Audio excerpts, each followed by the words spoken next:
Soy Edgardo Cifuentes. Durante el día, un pacífico y respetable profesor y padre de familia. Pero en las noches de luna menguante, me convierto en un ser abominable y antisocial.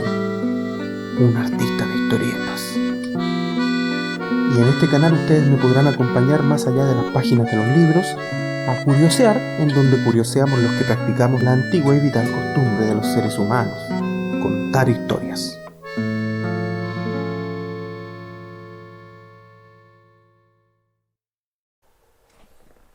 Hola, buenas noches.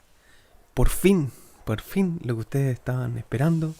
Llamen a la abuelita, llamen al abuelito, a los niños, acérquenlo al televisor, porque ya estamos a punto de empezar este que es el podcast favorito de toda la familia. Esto se llama Cuéntate una nueva, el podcast. Y estamos empezando hoy una temporada nueva. Esperamos, bueno, ya tenemos varios capítulos grabados, o sea que no nos vamos a saltar semanas ni nada de eso. O sea, vamos a ir todas las semanas, al menos por un tiempecito. Los capítulos que ya tenemos listos grabados nos alcanzan para cubrir algunas semanas, varias semanas, y vamos a tener de ahora en adelante entonces todos los días sábados a las 21 horas nuestro podcast. Estamos muy contentos por eso, porque yo por lo menos echo de menos mucho esta instancia, me gusta mucho desarrollarla. Hacemos lo que podemos, a la hora que podemos, grabamos siempre muy tarde y bueno, se nos hace difícil compaginarnos para poder grabar, pero ya estamos aquí y ya vamos a empezar esta nueva temporada. En como primer capítulo de esta temporada, yo les quiero presentar a mi acompañante, que está siempre detrás de cámara. Dialoga conmigo, pero en off, porque es tímida, ¿cierto? Es tímida. Y además que está como con ropa de acostarse ya. Así que, pero salude por lo menos, diga hola. Es mi esposa Muriel Urbina. Yo soy Edgardo Cifuentes. Como me imagino que estamos empezando una nueva temporada, vamos a hacer todas las presentaciones que no hemos hecho nunca. Yo me llamo Edgardo Cifuentes, soy profesor. Soy profesor de lingüística y profesor de lenguaje también en mi... O sea, al menos eso estudié. Pero sobre todo, bueno, también dibujo historietas, escribo cosas. Y sobre todo, sí, un amante del buen arte y la buena lectura. Y en este podcast nuestra intención, nuestro objetivo es justamente acercar esa literatura y esa lectura, que a veces son como cosas tan académicas y un poquito arduas, acercarla a la vida, saber compartir con ustedes por qué la literatura, por qué los libros tienen algo que decirnos a nuestra propia vida. No son solo un tema de conversación para hacerse el inteligente, no son solo un tema de análisis para los estudiosos, no son solamente una industria, no es solamente una cosa de artistas, sino que para nosotros los libros son algo relevante para nuestra propia vida. La literatura nos dice algo sobre nosotros mismos que probablemente otra gente no nos dice. Y eso es nuestro objetivo, compartir con ustedes nuestras lecturas, qué nos dicen a nosotros esas lecturas, y ver si a partir de eso ustedes también pueden o entusiasmarse por esa lectura, un libro que tal vez no han leído, o quizá un libro que sí han leído pero que no les ha dicho lo mismo que nos ha dicho a nosotros, etcétera. Nuestro objetivo es en realidad que ustedes puedan, junto con su gente, su familia, quizá explorar estos libros que nosotros les traemos. Nuestro objetivo siempre ha sido traer lectura para todo el mundo, para toda la familia. Y hoy día, y en particular, y en esta temporada por lo menos, vamos a tener 2 podcasts dedicados exclusivamente a literatura infantil. Hoy vamos a partir con uno dedicado a literatura para niños, y también vamos a tener uno sobre papelucho más adelante. Así es que estamos interesados en eso también. en promover estas lecturas familiares. No crean ustedes que nosotros nos pasamos la vida leyendo ni los días leyendo. Tampoco queremos dar esa ilusión mentirosa. ¿Ah?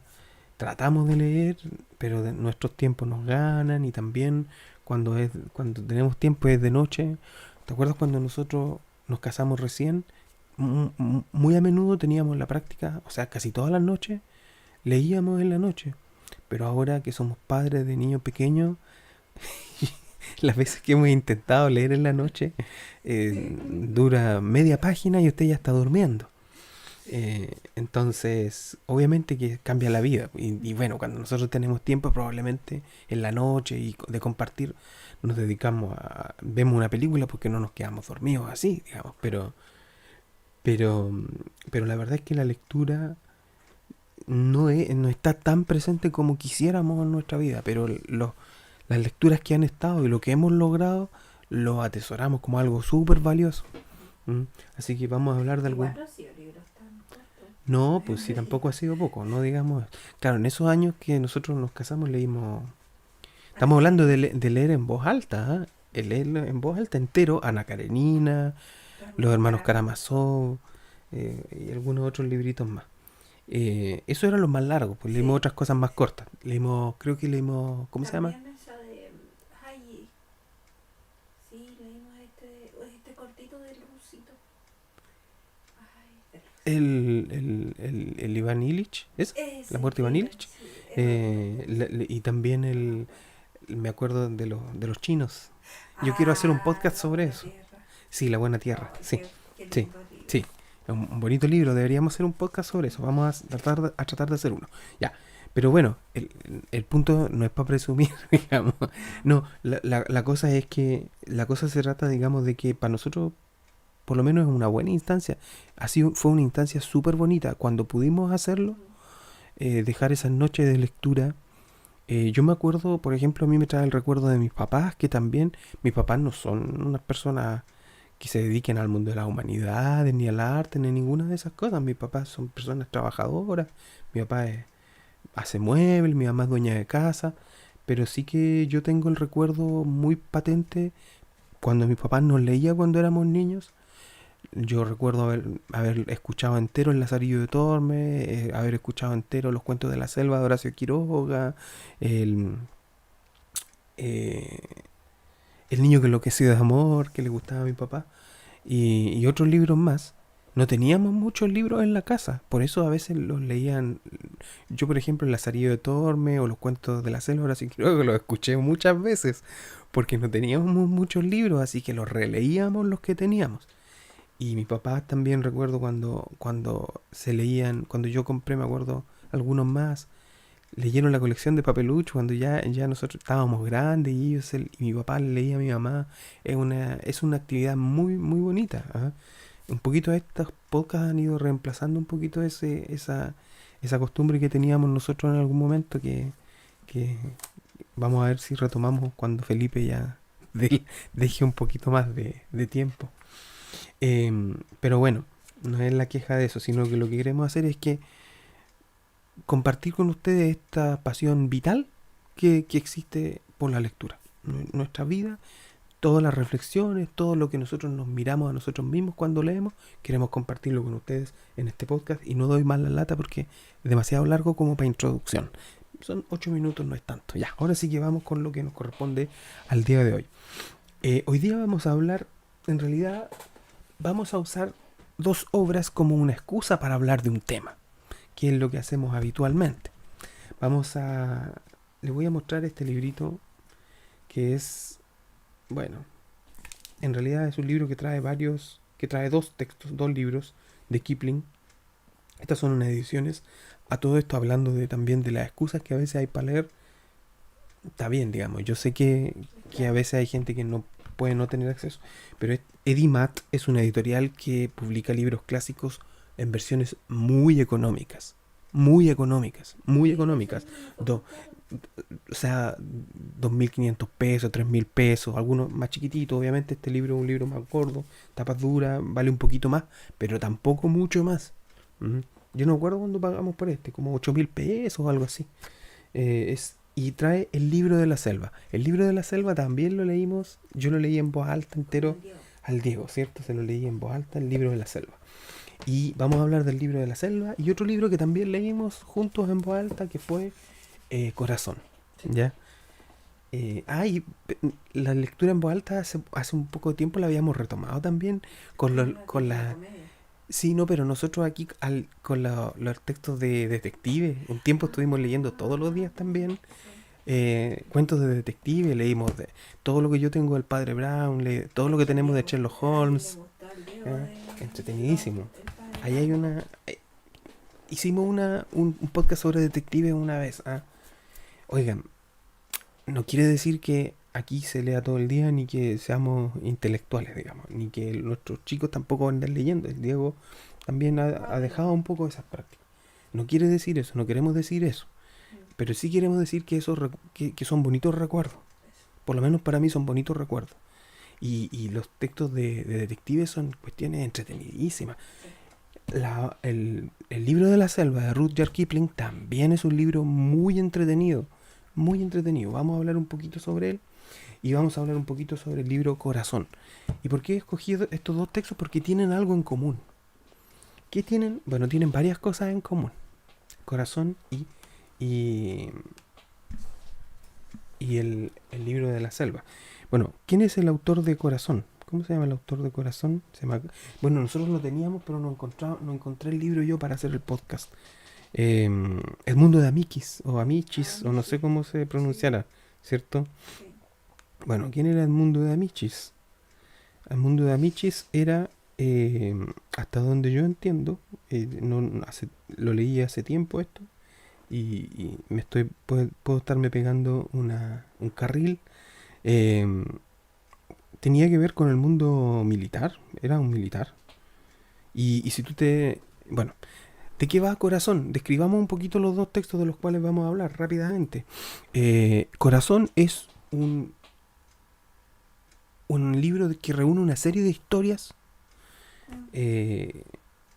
O sea, la historia de un solo personaje, pero con otras historias. Claro, es lo que se llama en literatura un libro, una historia marco. Marco. A propósito de Marco. Claro, a propósito de Marco, vamos a Marco también, vamos a hablar de él. Es una historia marco que tiene historias adentro. ¿Qué quiero decir con una historia marco? Son estas historias, ¿verdad? Una historia grande que luego dentro de esa historia se van contando otras historias cortas. ¿Y en qué consiste? Bueno, hay un niño que va a la escuela. Enrique se llama el niño que tiene que ir a la escuela, ¿cierto? Y su padre... y se escriben cartas con su padre, ¿verdad? Recuérdame bien, porque tú las has leído más veces. Sí, bueno, sí, en realidad es que como que le deja, él tiene como un diario y él va relatando extractos de las cartas. Sí, tienes toda la razón. Entonces le dice, claro, va escribiendo, claro, hice esto y mi papá me mandó esta carta. Tienes toda la razón. Sí, hay carta y hay diario. Sí. Hay el género diario en literatura infantil, el género diario en Papelucho, el género diario en El niño que enloqueció de amor. Claro, exactamente. Y bueno, ¿de qué tratan las historias? En realidad son historias súper... Lo que le ocurre a Enrique son cosas súper cotidianas, digamos. Va a la escuela, hay un niño que se burla del otro, hay un niño que tiene qué sé yo, alguna discapacidad, hay un niño que no sé qué. Dije discapacidad... Ya sé, ¿no? Sí, ya, bueno, está bien, porque que es tan difícil a veces. No es un asunto, digamos, para nosotros, sí, no, bueno, no importa. O hay un niño que lo molesta, no hay un niño que es muy pobre. O sea, la historia marco, digamos, no revisten, no son nada de extrañas. Son cuestiones que nos pueden pasar a cualquiera o que nos han pasado a todos en la escuela. Y es básicamente el padre de Marco incentivando a Marco a que actúe a Enrique. Sí. Es que bueno, sí. Ya viene Marco. A que actúe correctamente. Y hay un nivel de severidad. Bueno, de severidad y de invitación al honor, al deber, que se transmite en el libro que es muy hermoso. Y es hermoso porque no es severo todo el rato, sino que es emocionante. Sí. O sea, cuando el niño actúa bien, ocurren cosas que son emocionantes. Es muy emocionante. Y además, bueno, están los profesores que también están siempre encaminando a los niños en el camino de la virtud. Sí. La Y mamá la mamá también siempre le da discursos, le da sermones, ¿ya? Y están encaminando siempre al niño al camino de la virtud. Y en ese marco de la encaminar al camino de la virtud, un profesor le cuenta todas las semanas, parece, un cuento. un cuento. Que van siendo cada vez más largos. Y Marco Enrique los transcribe, los cuentos, ¿cierto? Y están ahí los cuentos en el libro. Entonces, y muchos de ellos tienen que ver, o varios de ellos tienen que ver con asuntos militares, Sí, generalmente. Sí. ¿cierto? Hay uno que es un niño que era el pequeño tambor, ¿cómo se llama ese? Sí, sí, sí. De un niño Que iba tocando. que los metían a una cuadra, digamos, para que tocara el tambor porque quería ir a la batalla y para no llevarlo, digamos, lo mandan a hacer un trabajo menor. eh, y llega un momento en que él es decisivo y él tiene que dar la alerta, digamos, de una invasión y bueno, igual es un poco duro para nuestra experiencia de lo que queremos contarle a los niños. Ya hablamos de eso en el podcast de Papelucho, lo vamos a hablar más adelante. Pero hay cuestiones que de pronto no nos gustaría hablar, digamos, con los niños, por ejemplo. Y además es difícil ponerse en una situación de guerra, digamos, de batalla. Un niño, digamos, queremos ocultarle esas cosas a los niños. Y yo que no soy, digamos, pro bélico, digamos, tampoco nunca lo he sido. Sin embargo, uno logra entender un sentido de, digamos, lo más hermoso que puede tener una disciplina y un sentido del deber de hacer lo correcto, eh, que le tiene que tocar a las personas, bueno, a las personas que le toca tomar las armas cuando hay que tomarlas, digamos, porque lamentablemente la vida es así. Eh, yo sé que en nuestro mundo las armas se toman muchas más veces de las que deberían. Eh, Me refiero a los ejércitos, me refiero a eso. Yo sé que somos de tiro fácil, tiro loco, somos como tiro loco, ¿cierto? Pero también sé que hay instancias en las cuales es legítimo, digamos. Y en esas instancias yo mismo, digamos, no me siento con la entereza para hacer algo heroico. Eh, yo no me siento, por ejemplo, una persona con la entereza de hacer algo heroico. Y yo no sé cuántos de nosotros tendríamos esa entereza. Porque es fácil hablar de hacerse el buenito, diciendo yo opino esto, yo opino todo lo que es correcto opinar, digamos. Pero luego, cuando cuando el deber nos demanda algo heroico, yo creo que pocos somos capaces de hacer algo heroico. Entonces, eso sí que es admirable de las personas que les toca exponer su vida, porque les toca hacer cosas heroicas y a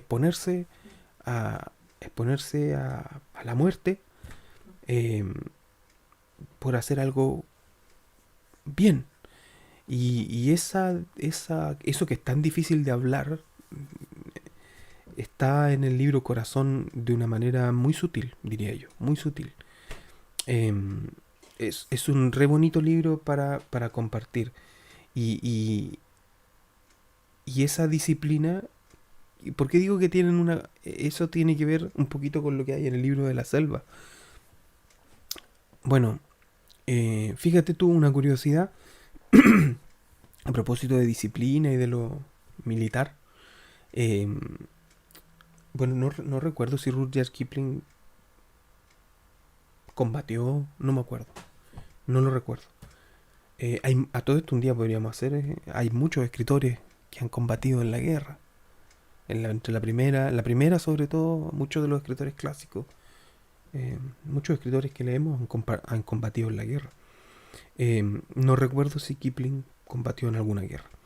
Lo que sí sé es que toda la imaginería que está en el libro de la selva, los nombres de la selva de algunos personajes del libro de la selva, los usan al menos en Inglaterra, y parece que en Estados Unidos también, los usan los scouts. O sea, Sioní, la manada de Sioní, que es lo que es donde se ambienta, la selva de Sioní, donde se ambienta eh, el libro de la selva. Y los nombres de algunos personajes son rangos en los scouts. Porque tienen también, el libro de la selva, juega también con ese sentido del honor y del deber. Son dos libros que yo creo que tienen en común el interés por transmitir el sentido del honor, del deber, de las cosas bien hechas, del sacrificio. Y, y ahí vamos a entrar en terreno, ahí es donde entramos en el terreno que yo quiero hablar hoy día. Vamos a seguir refiriéndonos un poquito a los libros, pero vamos a entrar luego en la temática. Bueno, una descripción cortita, si ustedes quieren, el libro de la selva existe la película. Y eso nos da un poquito la idea de Marco existe, o sea, del corazón existe también la historia de Marco, se me había olvidado, no hemos nombrado eso. Sí, Después de que porque- tanto lo dijimos, al final no sí, lo nombramos. sí. En el libro Corazón hay uno de los cuentos que cuenta el profesor, es de los Apeninos a los Andes. Es uno de los más largos. Es el más largo. Sí. Es largo. Es de los Apeninos a los Andes y que es la historia de Marco, un niño que viaja hasta Argentina desde Italia, en un pueblo italiano, sí, a buscar a su madre. Sí. Me Em, encanta la canción. sí. En un pueblo. Chao, chao, Marco. Claro, también hay una adaptación de a una serie japonesa de los Apeninos a los Andes. Muy bueno. Y también, por cierto, Marco es un niño que cumple el prototipo de este niño correcto. Italiano, ¿qué quiere decir el profe que le dice a los que tienen que ser así? Ah, también. Claro, el objetivo de contar toda esta historia del profesor es que los niños tengan como modelo de conducta eh, niños con un alto sentido del deber y, y del bien. ¿Mm? Bueno, el libro de la selva tiene un poquito, como existe la película también, algunos lo conocerán, pero la verdad es que el libro es distinto a la película, bastante. Los personajes se repiten y algunas escenas también. La escena la escena de los monos, sí, ¿cómo se llama? El rey Louis, que quería conocer o sea, que quería tener el fuego para ser como los hombres. Eso se repite, eso está en el libro de Rudyard Kipling. Pero la verdad es que la mayoría de bueno, y la historia, la trama general también, digamos, un niño que se quiere criar en la selva con lobos y que después lo tienen que expulsar porque Shere Khan lo está buscando. Esa trama está. Pero el libro en la selva de Rudyard Kipling llega mucho, es una historia llega mucho más allá de lo que se ve en la película. O sea, Mowgli efectivamente llega a la aldea de los humanos, pero después de eso la historia continúa, digamos, en el libro de Kipling, ¿ya? Y también Él llega a la aldea de los humanos y después vuelve a la selva, sí, sí. Y también es distinto en el sentido de que en la película de Disney, em, Balú, que es el que está encargado, bueno, Balú es un amigo de Mowgli, digamos, básicamente un tío irresponsable, ¿cierto? en la película. En la película. Pero en el libro de Kipling, Balú es el maestro de Mowgli. Es el encargado de enseñarle la ley de la selva. Y está todo el tiempo, bueno, Una cosa muy linda del libro de Kipling es que casi todas las historias terminan con una canción, con un poema. Yo pienso, claro, la traducción ya de por sí es bonita. Yo no sé cómo serán los textos en el original, digamos, pero la traducción que hacen en esta versión, por lo menos, es bastante bonita. Y esos poemas son muy bonitos, ¿ya? Em, Kipling es un buen poeta también. Era un buen poeta. Hay un poema muy bonito de Kipling que, bueno, quizá lo voy a encontrar, lo voy a buscar aquí y después lo podemos leer un pedacito, pues, porque es muy bonito. Que se llama Sí, o algo, como sí en el sentido de si es que fuera así, como el condicional. Eh, y Balú en este libro es un maestro moral de Mowgli. Le enseña la ley de la selva, pero la ley de la selva no esta de que uno dice, la ley de la selva es El más fuerte se que el más apodera. fuerte sobrevive. No, la ley de la selva en el libro de la selva tiene una ley ética. Ujú. Igual ahora, hoy día estábamos viendo el Rey León y el Rey León, o sea, el Mufasa igual le Mm, explica algo mm, así mm, mm, mm. a Simba, po. A Sí, propósito de eso, sí, es más parecido al tono de le Mufasa, explica, del Rey le León. dice, pero si nosotros nos comemos a Sí, los sí, antílopes, algo así sí, le dice, no, sí. pero es un ciclo. Sí, yo diría que la relación entre Balú del libro de Kipling y Mowgli es más parecida a la que se da en el Rey León. Tienes razón. Sí, esa es. Y, y, pero entonces ahí hay una... Mowgli, el personaje del libro de Kipling, es muy parecido sí, al de la película en el sentido de que es terriblemente choro. Sí, Es sí. muy choro. Yo ese libro no lo leí con ustedes, pero siempre me tocaba estar haciendo las cosas, preparando las cosas para el día siguiente cuando ustedes leían. Entonces recuerdo siempre la choreza y la mirada que destacaba en el Sí, libro sí. de Sí, Mowgli. Mowgli era muy choro.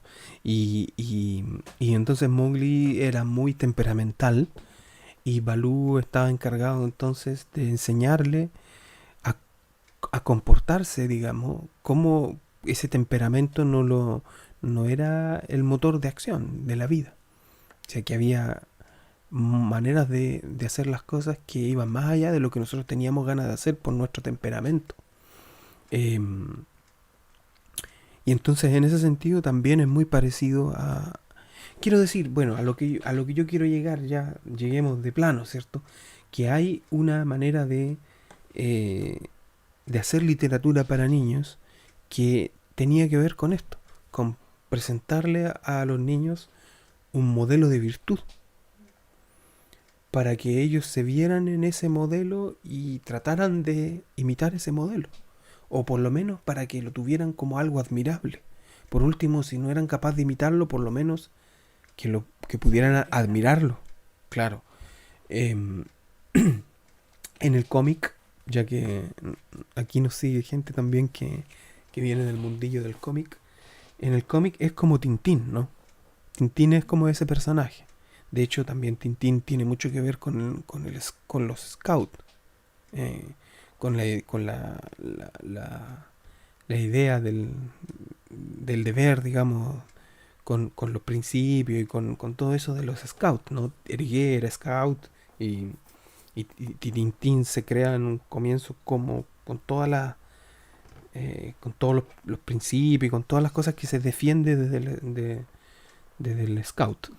Em, entonces hay un sentido en Tintín de mostrar a un héroe valiente, valeroso, correcto, que no se deja llevar por las emociones, que hace, que cumple el deber antes que otra cosa. Eh, También, por supuesto, atractivo, porque Tintín no es un tipo fome cumpliendo el deber, digamos, un tipo valiente, que lo pasa bien, que haciendo lo que debe, digamos, también eh, Pero Tintín disfruta. es periodista, entonces Tintín es periodista, pero siempre se mete en cacho sí, como en, periodista. en él originalmente, bueno, sí, es periodista, Pero por ejemplo, Parece divertido. Hergé tenía un personaje antes de Tintín que era casi igual a Tintín, que se llamaba Totor. Y ese sí era scout de plano. Totor, como el que dice Felipe. Doctor. Ese sí era scout, el scout de plano. Y en realidad esta idea de poner el deber por delante, eso está en Tintín todo el tiempo, todo el tiempo, todo el tiempo. Por eso también es interesante cuando aparece en, en Tintín aparece la contraparte, que es el Capitán Haddock, que es la persona que se deja llevar por las emociones, ¿no? Por supuesto, también es súper querible el Capitán Haddock, pero también, Le pasan tantas cosas. sí, también el Capitán Haddock y Tintín se van, eh, ¿cómo decirlo? Como Equilibrando. se van equilibrando entre ellos, digamos. Con el tiempo, eh, tú vas viendo también más de Tintín en el Capitán Haddock y a Tintín un poco más también menos contrañido en su manera de actuar más en las últimas historias. Pero bueno, eso a lo que yo voy es que sencillamente esa manera de entender, que yo estoy de acuerdo con que no tiene por qué ser la única manera de entender la literatura para niños, pero sí que es una manera bonita de entenderla, la de una literatura que provee de un, de un, de un modelo de virtud. Eh, y yo quiero decir un par de cosas sobre eso. Hace poco tiempo estaba escuchando una entrevista a una escritora de literatura infantil y, y ella decía que haya, bueno, voy a decir a esta persona porque fue lo último que he escuchado, pero esto lo he escuchado muchas veces y lo he leído muchas veces, que la literatura infantil no debiera enseñar nada, que en realidad es un espacio para el deleite, para el goce, para el disfrute. Y si bien es cierto, yo puedo entender esa intención, porque también es cierto que cuando hay un autor que no sabe conectar bien con los niños y quiere hacer un libro sencillamente para enseñarle a los niños, va a hacer algo que a los niños les va a resultar muy aburrido. Pero si bien es cierto que eso ocurre, digamos, eso puede ocurrir, también es cierto que esa perspectiva, es decir, vamos a llevarle entretención a los niños, es una perspectiva sumamente mayoritaria actualmente. De manera que, o sea, no sé si mayoritaria, pero hay demasiado de eso. Hay demasiado de eso. Esto, por cierto, no es algo que ocurra solo en la literatura infantil. ¿Ya? Es algo que tiene toda su historia en el arte. En, de hecho, ah, bueno, existió un movimiento en la época de entreguerra, no es que cuando se dan las vanguardias en la literatura o en el arte en general, se dieron muchos movimientos como eh, contraculturales, o bueno, las vanguardias se le llamaban también, se llaman vanguardistas, que eran muchos de ellos estrafalarios y raros también. eh, y entonces algunos de ellos, esta frase hay una frase que es el arte por el arte, resonaba en muchos de esos movimientos. Y el arte por el arte básicamente que quiere decir, hay algo un antecedente en Edgar Allan Poe, de algo como eso. Lo que querían decir básicamente era vamos a hacer arte que no tenga una finalidad moral, digamos, una finalidad educativa. Pero yo encuentro que es difícil desligar eso. Es como raro. Me estaba acordando de los cuentos infantiles que hay ahora. Y como tú dices, hay cosas así como de un monito. No recuerdo cómo se llama. George. Es un monito. Bueno, ¿Ya? pero. En fin. Pero también están los que les gustan más a los niños. Que es Keiko Casas. Con Kansas o Casas. No sé cómo. Que no te rías, Pepe. eh, este Mi día de suerte, Pepe busca una, o no, no sé quién Usted me busca está una hablando más. de cosas. totalmente Esa en las es que yo como, estoy desactualizado. sí, es de la editorial. Ella parece que ha publicado, es japonesa ella, y ha publicado todos sus libros, o no sé cómo funciona, pero son de la editorial Norma. Y acá en Chile, en las escuelas están esos Y, libros, pero todos, absolutamente todos, tienen una enseñanza. Y es ajá. imposible, o sea, para mí es como Y a extrañísimo los niños porque les gustan. y son los que más les gusta. Pues. Mm. No te rías, Pepe, se trata de una grulla, de un niño que, pues, una grulla bebé que tiene que escapar del oso y tiene que hacerse el muertito. Y cada vez que la mamá le está enseñando a hacerse el muertito, ella no puede porque se ríe, pero le llega el momento en que realmente se tiene que hacer el muertito, pues, y ahí pasan situaciones. Ujú. O Choco busca una mamá. Choco es un pollito que anda buscando una mamá porque él perdió a su mamá. Y se va con el elefante no le dice que no es su mamá, va con la señora pingüino igual, bueno, pasa por varios animales y llega al final a la señora oso que tenía muchos hijos animales. Y esa es su familia y él se da cuenta que su familia no, no importa cómo sea. Ujú, ujú, ujú. Entonces, si Oye, eso no tiene una enseñanza, claro, pero esos son libros para niños bien pequeñitos, ¿o no? kinder, primero, Ah, hasta ya. segundo básico más o menos. ¿Pero son para que los lean ellos o para que se los lean? Yo creo que es como bueno, los niños de kinder no leen, pues la Claro, idea es por que eso. uno se los ¿Y los de lea. primero y segundo? Primero y segundo Me refiero a si son cortitos, son son más largos. cortitos, Ya, pero igual tienen su textito. ya. Las ilustraciones son lindas. Sí, sí, sí, sí. Bueno, es curioso eso, porque es claro, precisamente lo que se suele decir mucho más es que no, que el niño se tiene que entretener y que... Y ahí hay un fin eh, reflexivo o, digámoslo, educativo muy claro.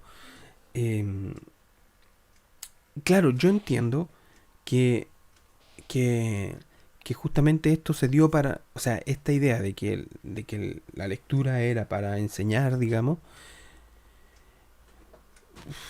pudo haber tenido, bueno, es muy fácil que ocurra lo siguiente.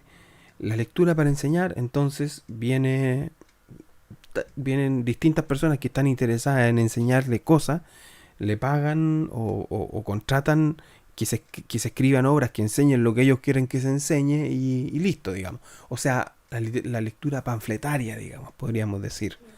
La literatura como un panfleto para enseñar una cierta cosa. Eso obviamente que generalmente produce obras que no son, que generalmente digo, no siempre, pero muchas veces produce obras que no tienen mucha emoción, digamos, detrás. eh, y sin, pero, pero aquí no estamos hablando, bueno, a eso sí que se reaccionó, digamos, con este movimiento del arte por el arte, ¿no?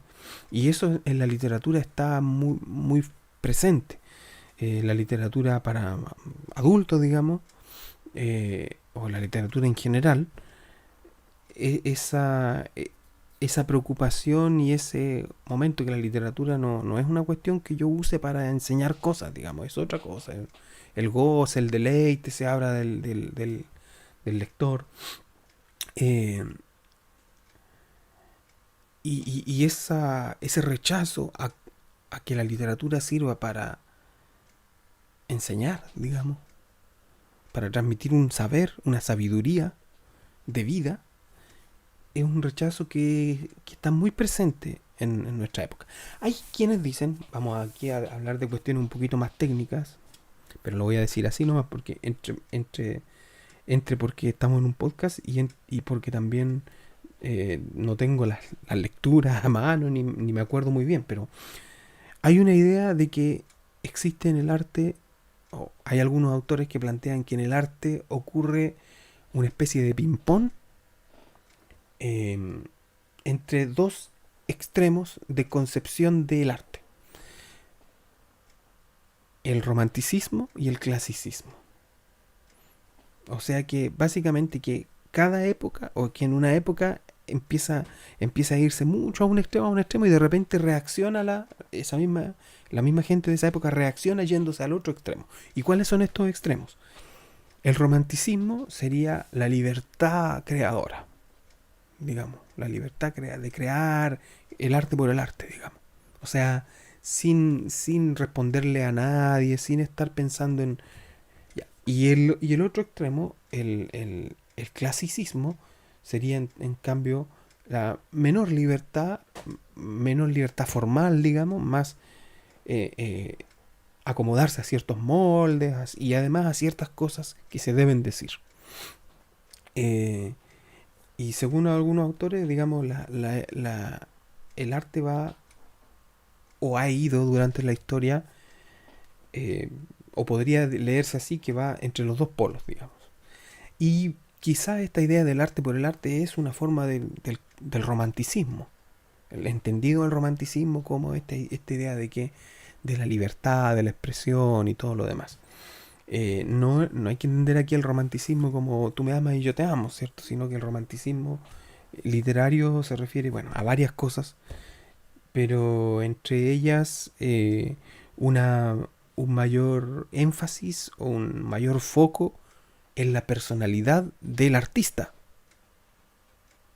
antes que en la obra.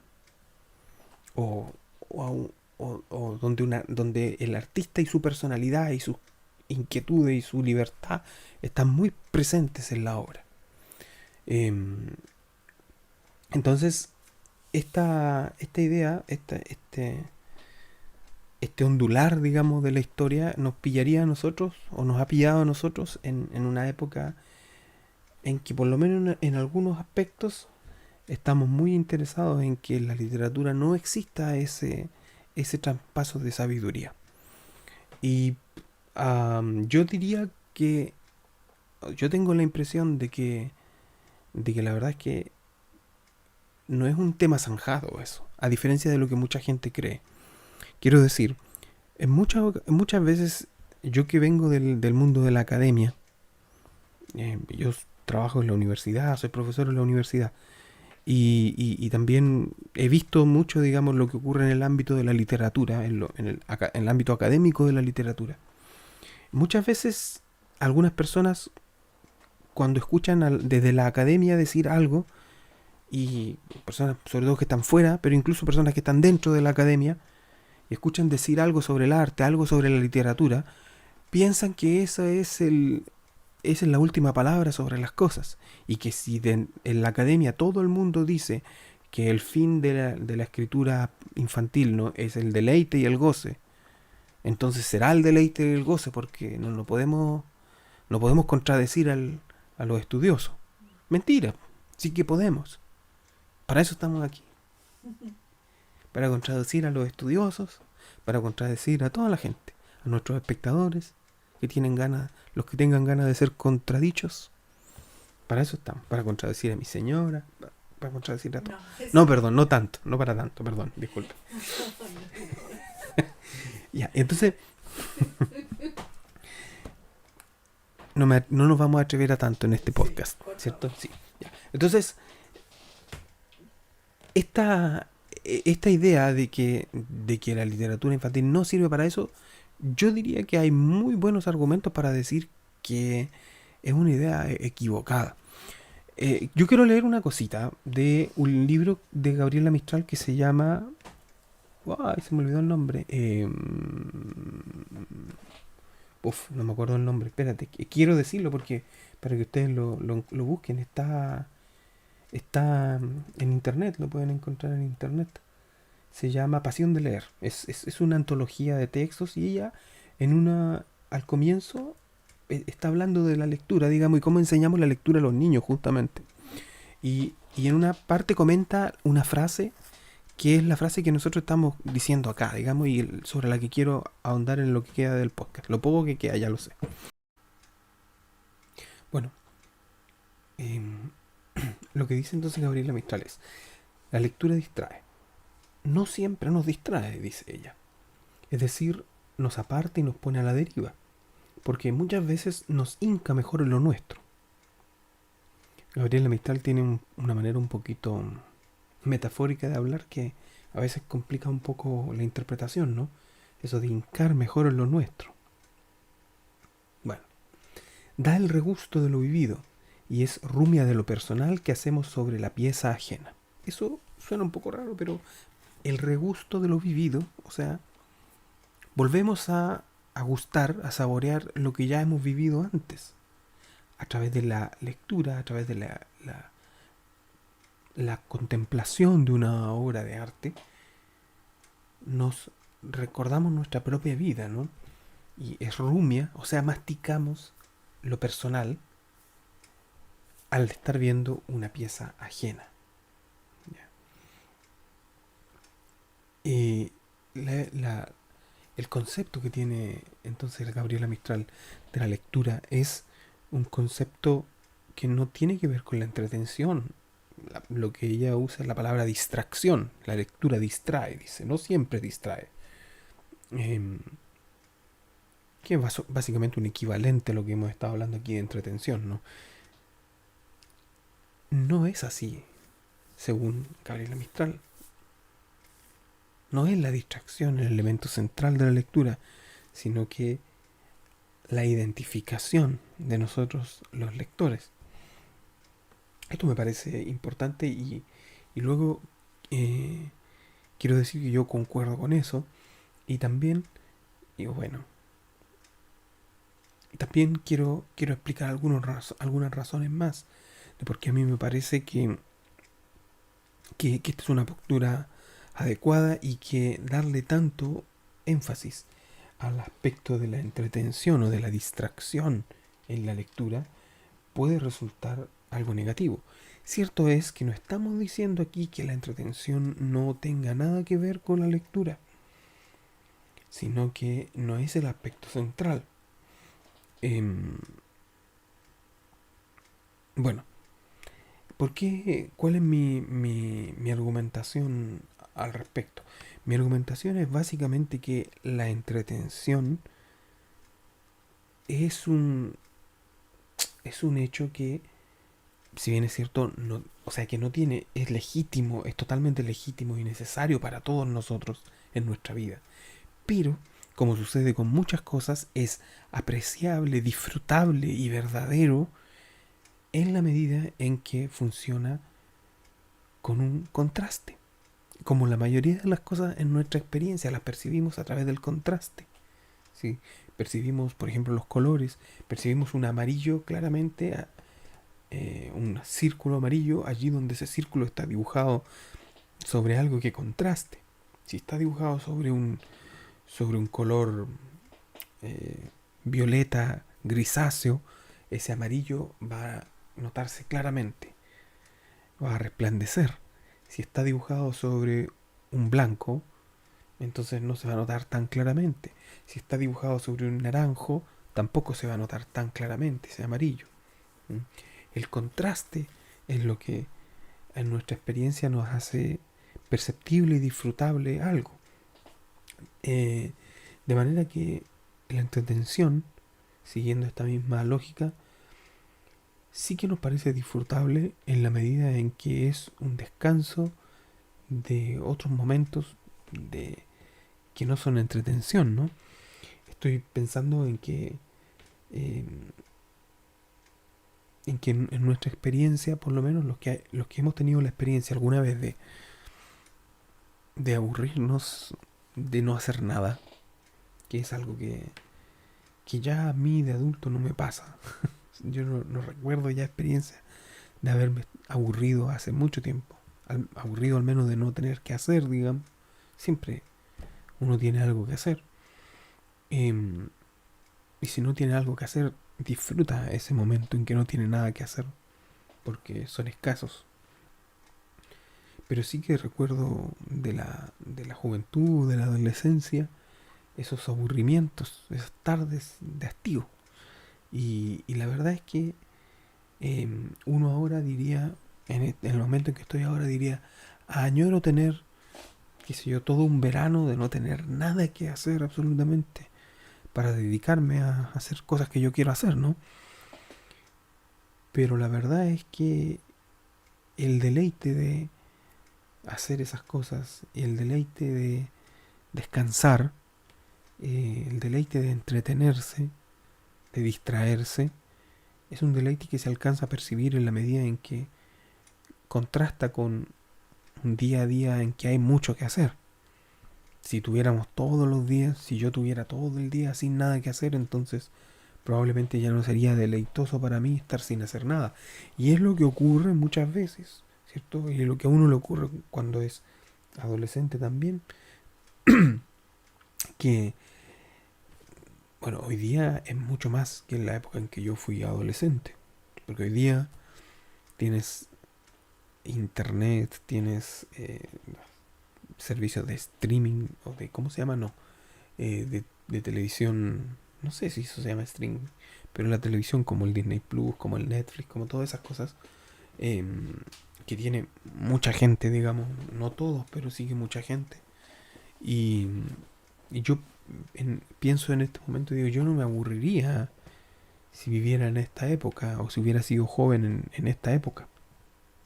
Pero la verdad es que probablemente me aburriría igual. Estar siempre buscando.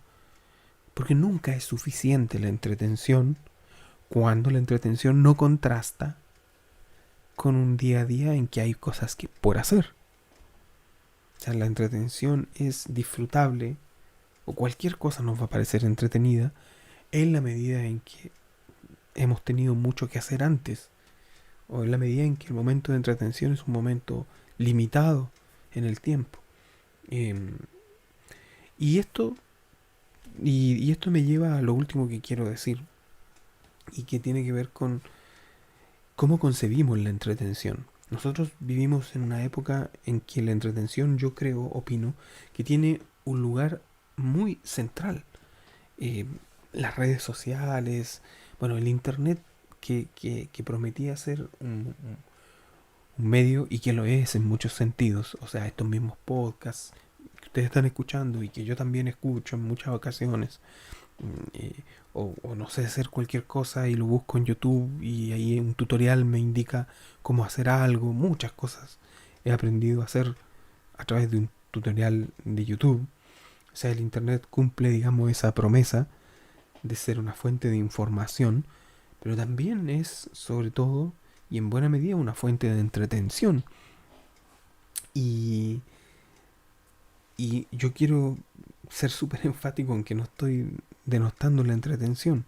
Me parece que la entretención es algo positivo y además me parece que es necesario y además me parece que uno no puede estar todo el día, todo el tiempo trabajando y esforzándose. Que, por cierto, es bueno trabajar y esforzarse, pero por cierto que la vida tiene lugar para otras muchas cosas. Eh, bueno, hemos visto aquí la lectura, la vida en familia, la conversación, una sobremesa, la contemplación, el lugar también para la vida espiritual, para quienes lo valoren, para quienes sea parte de su vida eso también. O sea, no quiero decir que no estoy denostando la entretención en oposición a hacer algo productivo, entre comillas, sino que lo que estoy diciendo es que vivimos en una sociedad en una cultura en donde la entretención parece tener, según lo que yo veo, un lugar demasiado central. Y eso lo veo en principio porque, bueno, qué sé yo, hay demasiada inversión en eso. Hay muchas fortunas se han hecho, o de las fortunas más grandes se han hecho en el mundo de la entretención. Y el problema de la entretención y de la entretención que yo he llamado aquí industrial es la lógica industrial. Y la lógica industrial tiene un problema. La industrialización, por cierto que tiene ventajas muy grandes y cotidianas para todos nosotros. O sea, antes de que hubiera máquinas que construyeran las cosas o que facilitaran la construcción de las cosas, comprarse un par de zapatos era algo que muchas personas no podían acceder. Porque había que preparar el cuero, todo manualmente, un zapatero, golpear y tiempos largos de trabajo. Todo eso encarecía el costo del producto que finalmente había gente que no podía sencillamente tener y tenía que andar descalza. todos agradecemos que gracias a que se hayan creado maquinarias, procesos de producción, etcétera, entonces ahora los zapatos sean accesibles a más gente. El problema de todo este proceso, del cual yo no estoy descubriendo nada aquí, estoy viendo, digamos, más o menos los hechos y cosas que he leído sobre de estudiosos de la sociedad, ¿cierto? El tema que ocurre con la industrialización es que de un primer momento en el cual el bien, el zapato, era escaso o era inaccesible para algunos, ¿cierto? Gracias a que se producen procesos de producción más rápidos, gracias a que hay maquinaria que facilita el proceso, entonces hay industrias que producen un zapato a un costo muy bajo, para ellos sobre todo muy bajo, y para el consumidor no tan bajo, pero de todas maneras más accesible de lo que podía haber sido en otro momento. Eh, pero cuando sucede eso, ocurre lo siguiente, que esos procesos de producción producen productos, valga la redundancia, a un costo tan bajo, a costas de la cantidad. Es decir, se puede producir a un costo bajo siempre y cuando se produzca mucho. Porque si yo hago 200 zapatos y, qué sé yo, 200 zapatos, o si hago, no sé, por la misma cantidad de zapatos que hacía un zapatero solo, mensualmente, no sé cuántos haría. Supongamos, para redondear, supongamos que hacía 10 zapatos mensuales. Bueno, obviamente la industria va a hacer más zapatos que 10, pero ¿cuántos más? En principio tiene que costear las máquinas, tiene que costear el proceso, lo que a ellos les significó comprar esas máquinas. Y los procesos de producción, el estudio que se hace para llegar a esos procesos de producción, tiene que costear eso. Y además tiene unas máquinas ahí que fueron una inversión de alguien. Y luego esas máquinas tienen capacidad para producir muchos y muchos zapatos. El problema es cuántos zapatos necesitamos. Si necesitamos muchos zapatos, o sea, en algún momento ya no vamos a necesitar más.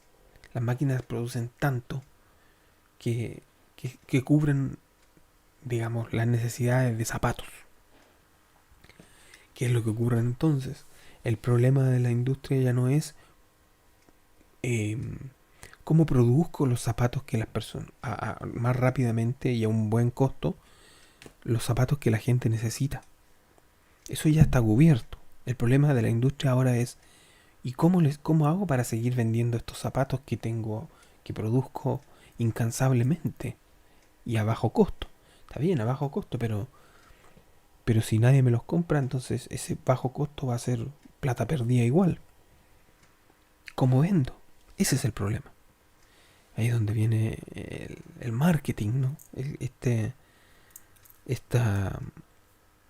Esta disciplina o este aspecto del negocio que ha cobrado tanta importancia en nuestra época. Y y el marketing ha hecho de esta necesidad, ha tenido que transformarla y ha hecho que de alguna manera nuestra manera de comprar o de adquirir productos esté regida por una lógica distinta, que no es solo la necesidad de algo, tengo la necesidad de esto y lo compro, sino que es la dependencia. El, el, puede haber más, digamos, yo conozco dos estrategias que usa el marketing para producir que la gente compre toda esa cantidad de productos que produce una fábrica, ¿no? Por una parte, lo que se llama la obsolescencia programada, es decir, que se construyen cosas que tienen sus días contados, ¿no? En los equipos electrónicos es más notorio eso, un computador no dura mucho tiempo. Eh, bueno, para seguir con el ejemplo de los zapatos, ¿cierto? Ahí también lo es, o sea, lo que le ocurre a un zapato en general me causa curiosidad porque un zapato se destruye precisamente por el lugar en que sería más fácil evitar esa destrucción. O sea, un zapato está hecho de cuero y el cuero pues llega al final de sus días, por lo menos para mí, que uso los mismos zapatos siempre, llega el cuero al final de sus días bastante dignamente. El problema es que se rompe la planta del zapato. La planta está hecha de un plástico, de una goma, no sé lo que es. Pero me suena a que es lo más barato de producir del zapato. O sea, el cuero, las costuras y todo eso, ahí hay trabajo. Pero la goma, la planta del zapato es una cosa plástica que la deben poner en un molde. O sea, cuán fácil sería hacer de eso algo más resistente. Sin embargo, no es resistente y se suele romper. Se gasta y luego te entra el agua por ahí, qué sé yo. Cuando tú vas y preguntas en alguna parte cuánto sale cambiarlo, sale una cantidad que uno dice, por este dinero, un poco más de esto, me compro un zapato nuevo. Y entonces la industria ha producido o sea, ha logrado que compremos más su producción excesiva, digamos. Eh, y la otra manera es psicológica, ¿no? Es hacernos creer que tenemos necesidad de algo. Y esto se hace también por muchos medios, pero uno de ellos es el-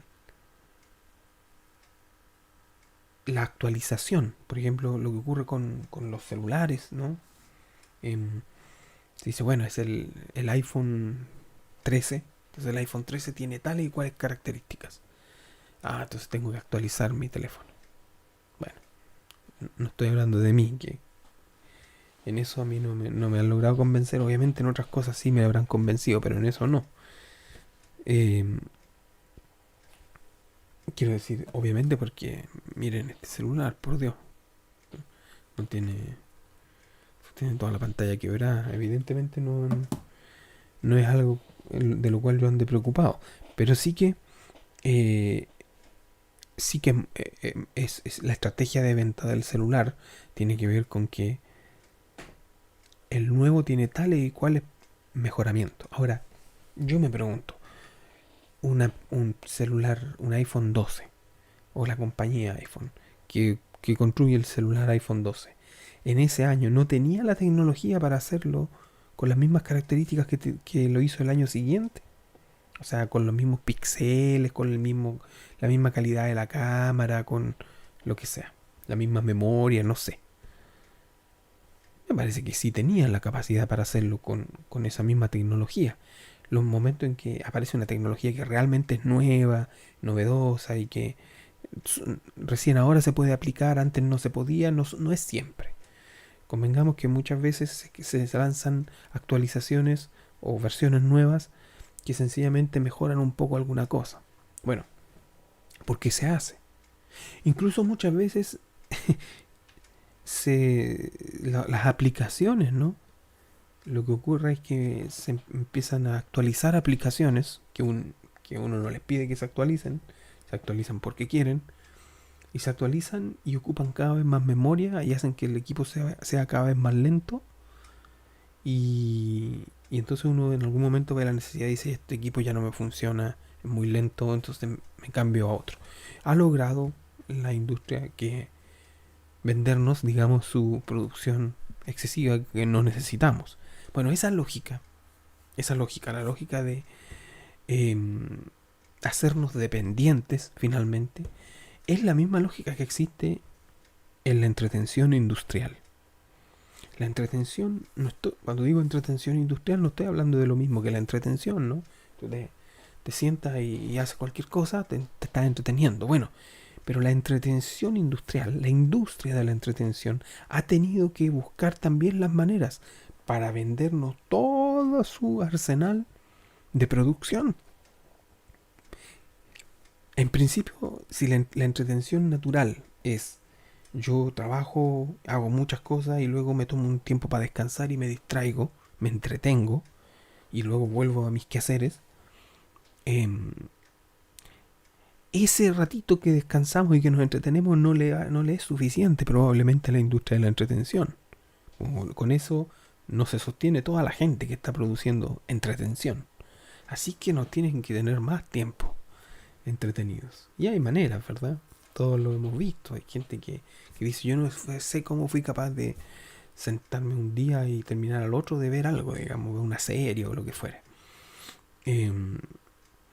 Y la lógica entonces de la industria de la entretención o de la entretención industrial es tenernos cautivos lo más tiempo posible.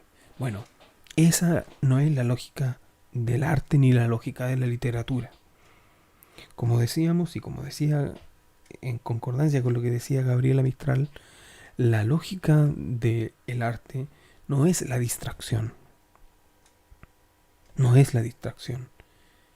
Sino incluso casi lo contrario. O sea, concentrarse más todavía en nosotros mismos. La lógica del arte no es mantenernos entretenidos más tiempo. De hecho, un buen libro, una buena obra de arte también, una buena película realmente buena, lo que hace con nosotros no es, bueno, terminé el libro, terminé de leer el libro, ahora ¿qué viene después? ¿Cuál es mi próximo libro que voy a leer? No. Precisamente cuando tú terminas de leer un buen libro, dices, necesito dejar, no puedo empezar a leer otra cosa de inmediato. No sé si a ustedes les ha pasado, a mí me pasa así. Cuando termino de leer un buen libro, no quiero empezar a leer otro de inmediato. No. Si es muy bueno, si la experiencia fue muy importante, impactante, quiero dejarlo ahí, quiero dejarlo descansar, reposar, pensar. Quiero salir y mirar el mundo y ver algunas cosas nuevas que el libro me enseñó. Entonces, obviamente eso no sirve para la industria, ¿no? La industria esperaría que ocuparas todo tu tiempo en, en consumir entretención, ¿ya? Y el libro, en cambio, es distinto. Es distinto. Aquí no vamos a hablar de cómo se puede sostener eso en términos de la industria, porque efectivamente hay gente que vive de eso, digamos, y me imagino yo que necesitarán vender y su producción tienen que venderla y alguien tiene que consumirla. Bueno, vamos a ver, digamos, qué se puede hacer con eso, pero en principio el buen arte y la buena literatura no responden o no buscan, y nuestro acercamiento en realidad, más que el buen arte y la buena literatura, que puede haber, podemos tener actitudes, digamos, de consumo, de entretención, con buen arte también. ¿Mm? Sí, quizá va más bien en nosotros y en nuestra actitud respecto del arte y de la lectura, eh, va más bien en nuestra actitud no ser consumidores de, de entretención. ¿Sí? Eh, yo creo que no, por lo pronto, es bueno no considerarlo entretención, ¿ya? Y eso nos lleva también a que hay libros que efectivamente son arduos, son densos, son difíciles, eh, obviamente no son entretenidos o no es lo que nosotros entendemos por entretención y son muy valiosos. Por cierto, también hay libros que nos causan deleite y en general los autores tratan, yo como autor de historietas por ejemplo, trato de acercarme al lector a través del deleite, trato de que lo que lea en principio sea deleitoso para él, pero obviamente no es, esto no es comida chatarra, sino que hay nutrientes ahí también, ¿cierto? Bueno, con un poquito de endulzar y con un poquito de sabor y de pimienta, por supuesto, todo, todos los nutrientes quedan mejor, ¿cierto? Pero, pero no es el centro, el condimento, ¿cierto? Sino que el nutriente. Y por eso entonces nosotros queríamos conversar hoy día sobre esto. Y bueno, ya que estamos proponiendo esta visión del arte, que no es la entretención, sino que es la formación, el compartir una sabiduría, ¿ya? El llevarnos, como dice Gabriela Mistral, a observar nuestra propia vida. Entonces, tomándonos de esto, los dejamos invitados a nuestros próximos episodios, ya que en los próximos episodios del podcast vamos a tratar de tomar un poquito de esta propuesta y a analizar y a conversar y a experimentar y a analizar nuestras propias vidas en base a algunas lecturas que yo espero que sean interesantes para ustedes como lo han sido para nosotros. Eso es lo que queremos decir por hoy y esa es nuestra invitación para la próxima semana. Así que los dejamos muy invitados para la próxima semana, que no se pierdan el capítulo siguiente, que vamos a tener un tema interesante para conversar. Para terminar, vamos a cantar, como lo hacemos casi siempre en este podcast. Y vamos a dedicar una canción a Marco, ese niño que viajó de los Apeninos a los Andes en búsqueda de su madre. Y ya que hablamos de los Andes, y en particular de los Andes argentinos, vamos a cantar una samba, que es un ritmo popular y en esos pagos. Y más específicamente vamos a cantar una samba que podría ser la samba que cantaría Marco a su madre o su madre a Marco, una samba para un ser querido en tierra lejana. Se llama Samba para usted, de los autores Ariel Ramírez y Félix Luna.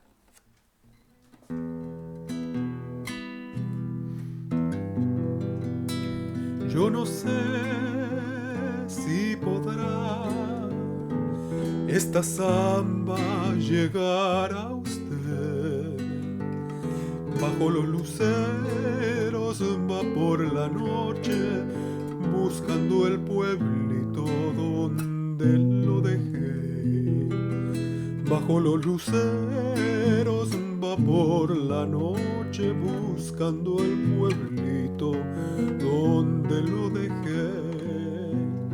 Por oír otra vez la tonadita de su voz, niño de los ojos color de olivo, me iré tras la samba, romero de amor. Niño de los ojos color de olivo, me iré tras la samba, romero de amor. Esta samba es de usted, la hice con nostalgia de piel y de voz. Cuando usted la escuche, crecido en sombra, recuérdeme un poco, tan lejos que estoy. Cuando usted la escuche, crecida en sombra, recuérdeme un poco, tan lejos que estoy. A su pueblo yo iré, llegaré cuando muera el sol, en mensajería de luna y sueño, para ver a mi niño si no me olvidó. En mensajerías de luna y sueño, para ver a mi niño si no me olvidó.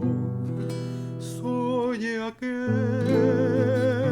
que siguió tras su huella andariega y hoy vuelve hasta los pagos olivareros, trayendo a penitas su pobre canción. Vuelve hasta los pagos olivareros, trayendo a penitas su pobre canción. Esta samba es de usted, la hice con nostalgia de piel y de voz. Cuando usted la escuche crecida en sombra, recuérdeme un poco, tan lejos que estoy. Cuando usted la escuche crecida en sombra, recuérdeme un poco, tan lejos que estoy.